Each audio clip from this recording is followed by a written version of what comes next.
ஓம் சரவணபவா. வெற்றிவேல் முருகனுக்கு அரோகரா. முருகப்பெருமானுடைய அருளோடு அவருடைய பக்தர்கள் அனைவருக்கும் இந்த நாள் இனி நாளாக அமைய வாழ்த்துக்கள். முருகப்பெருமான நம்பினா போதுங்க, நம்பினால் கடவுள் கைவிட மாட்டார் என்பது 4 மறை தீர்ப்பு. அப்படி நாம முருகப்பெருமான் கிட்ட நம்பிக்கை வைக்கும்போது நம்மளுடைய வாழ்க்கையில் எந்த விதமான சூழ்நிலைகள் வந்தாலும் அதை நாம் தைரியமாக எதிர்கொள்ளக்கூடிய சக்தியையும் வல்லமையையும் முருகப்பெருமான் தந்தருள்வார். வாழ்க்கையில் பலவிதமான சவால்களும் சோதனைகளும் நிரம்பி இருக்குது தான். ஒவ்வொரு நாளும் நம்மளை ஒவ்வொரு போராட்டத்துக்கு வாழ்க்கை அழைச்சிக்கிட்டு தான் போகுது.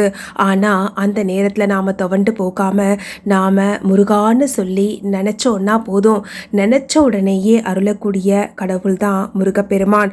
முருகர் அப்படிங்கிறவர் வெறும் தெய்வம் மட்டும் இல்லைங்க, அவர் அறிவினுடைய சின்னம், தைரியத்தின் உருவம், வெற்றியின் அடையாளம். அவர் தன்னுடைய கையில் வச்சிருக்கக்கூடிய வேல் தீமைகளை எப்படி அழிக்குதோ அது போல தான் நம்மளுடைய மனசில் இருக்கக்கூடிய பயம், தேவையில்லாத தயக்கம், சோம்பல், இந்த மாதிரியான விஷயங்களை எல்லாத்தையும் போக்கி நம்மளுடைய மனத்தில் ஏற்படக்கூடிய பயம், ஐயம், இவை அனைத்தையும் களையக்கூடிய ஒரு அற்புதமான ஆயுதமான வேலை தன் கையில் வைத்திருக்கக்கூடிய வேலாயுத சுவாமி. அவரை நம்பினா போதுங்க, நமக்குள்ளே இருக்கக்கூடிய சகல விதமான அச்சங்களும் அகலும். நமக்குள்ளே தான் முருகர் இருக்கிறாரு அப்படின்னு நாம் நினச்சோன்னா நம்மளுக்கு வரக்கூடிய சிரமங்களை எதிர்கொள்ளக்கூடிய ஒரு விழிப்புணர்வை முருகப்பெருமான் தருவார். எதையுமே சாதிக்க முடியும், என்னால் இது முடியும் அப்படிங்கிற தன்னம்பிக்கையையும் முருகப்பெருமான் தந்தருள்வார். மனதை அடக்கினால் மட்டுமே ஒரு மனிதனால் எந்த ஒரு செயலையும் தீர்க்கமாகவும் தெளிவாகவும் செய்ய முடியும். அப்படி முருகப்பெருமான நாம வழிபாடு செய்யும் போது நம்ம மனசை பக்குவமாகவும் மனதை கையாளக்கூடிய அந்த யுக்தியையும் முருகப்பெருமான் தந்தருள்வார். முருகன் நமக்கு கொடுக்கக்கூடிய மிகப்பெரிய ஆயுதமே நம்பிக்கை. அந்த நம்பிக்கையோடு நாம் எந்த ஒரு செயலையும் செஞ்சால் போதும், அதற்கு பதிலாக நமக்கு கிடைக்கக்கூடியது வெற்றி. முயற்சியும் நம்பிக்கையும் நம்மளுடைய உழைப்பும் இருக்கிற இடத்துல வெற்றிக்கு எப்போவுமே வாய்ப்புகள் அதிகம். அதனால் தன்னம்பிக்கையோட முருகனை மனசார நினச்சிட்டு எந்த ஒரு செயலையும் செய்யக்கூடிய பக்தர்களை முருகப்பெருமான் உடனிருந்து காத்து ரட்சிப்பார். நமக்கு தேவையானது என்னவோ அதை தருவதற்கு முருகப்பெருமான் தயாராக இருக்கிறார்.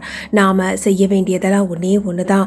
எந்த செயலை செஞ்சாலும் முருகா, நான் இந்த செயலை தொடங்க போகிறேன், எனக்கு கூட இருந்து வழி நடத்துங்கன்னு சொல்லிட்டு செஞ்சால் போதும். நமக்கு தேவையான பலத்தையும் நமக்கு தேவையான நம்பிக்கையையும் நாம் செய்யக்கூடிய செயலுக்கான நாம் அந்த வேலையை செய்யறதுக்கான நமக்கு எந்த அளவுக்கு சக்தி தேவைப்படுதோ அத்தனையும் சக்தி வடிவேலன் தந்த அருளி நம்மளுடைய முயற்சிகள் அனைத்தையும் வெற்றி வாகை சுட வைப்பார்.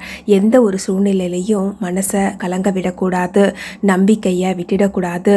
அந்த மனசுக்கிட்ட சொல்லு, முருகா, என் முருகன் இருக்காரு, எனக்கு எப்பவும் துணையாக இருப்பாருன்னு சொல்லி மனசை நாம் தட்டி கொடுத்து தைரியத்தை வர வச்சிட்டோன்னா போதும், மனசில் வந்து முருகன் அமர்ந்து விடுவார். நம்பிக்கையோடு முருகன் துணையோடு வாழ்க்கையை நகர்த்துவோம். முருகன் அருளோடு நல்லவைகள் அனைத்தையும் பெற்று வாழ்வாங்கு வாழ்வோம். முருகன் அருளோடு அனைத்தும் நல்லதாகவே நடக்கும். ஓம் சரவணபவ. மற்றும் ஒரு அற்புதமான பதிவோடு உங்கள் அனைவரையும் மீண்டும் சந்திக்கிறேன். நன்றி, வணக்கம். வெற்றிவேல் முருகனுக்கு அரோகரா. சக்திவேல் முருகனுக்கு அரோகரா. ஞானவேல் முருகனுக்கு அரோகரா.